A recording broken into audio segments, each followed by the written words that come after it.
Listen, this is the most chilling story you'll hear today.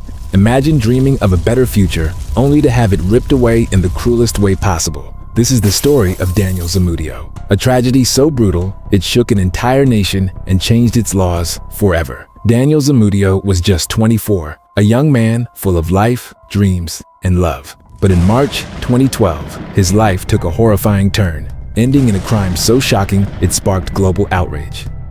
What led to this tragedy? What really happened that night in Zamudio Park? And why is his name now tied to Chile's fight against hate crimes? Stick around as we uncover the brutal truth behind Daniel's heartbreaking story. Born in Chile on August 3, 1987, Daniel was the second child in a loving family.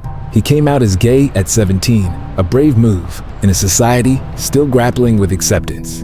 He loved Britney Spears, dreamed of becoming a dad, and worked in retail to save for his future. But everything changed on March 2, 2012. Daniel left for work as usual, later visiting a cybercafe until 10 p.m. By the early hours of March 3rd, a security guard found him unconscious in Zamudio Park. His injuries? Beyond imagination. Severe brain trauma, broken bones, cigarette burns, and swastikas carved into his body told a story of unimaginable hate. Doctors placed him in a coma, but the damage was done.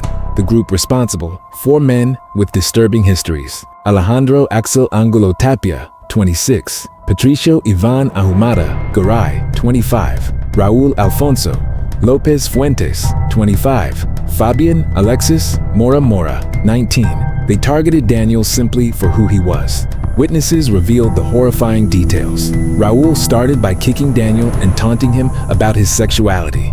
Alejandro smashed a bottle over his head, carving a swastika into his chest. Patricio used the bottle's jagged neck to further mark Daniel's body. Fabian crushed his legs with a heavy stone, bragging about hearing them crack like chicken bones. They laughed, drank, and even urinated on him before leaving him to die. Daniel's family identified him hours later, but the doctors delivered devastating news. He might not survive, and even if he did, brain damage was inevitable. After 25 days in a coma, Daniel passed away on March 27, 2012. His attackers showed no remorse. One even bragged about teaching a faggot a lesson. Shockingly, these men had long criminal records. Patricio had been jailed for violent robberies, but was released early for good behavior. Psychological reports warned against his release just a week before the attack. The trial ended with Ahumada receiving life imprisonment, Angulo and Lopez sentenced to 15 years. Mora, the youngest, received 7 years, but remains unremorseful. Daniel's death wasn't in vain. His brutal murder sparked outrage across Chile, leading to the passage of an anti-discrimination law now known as the Zamudio Law.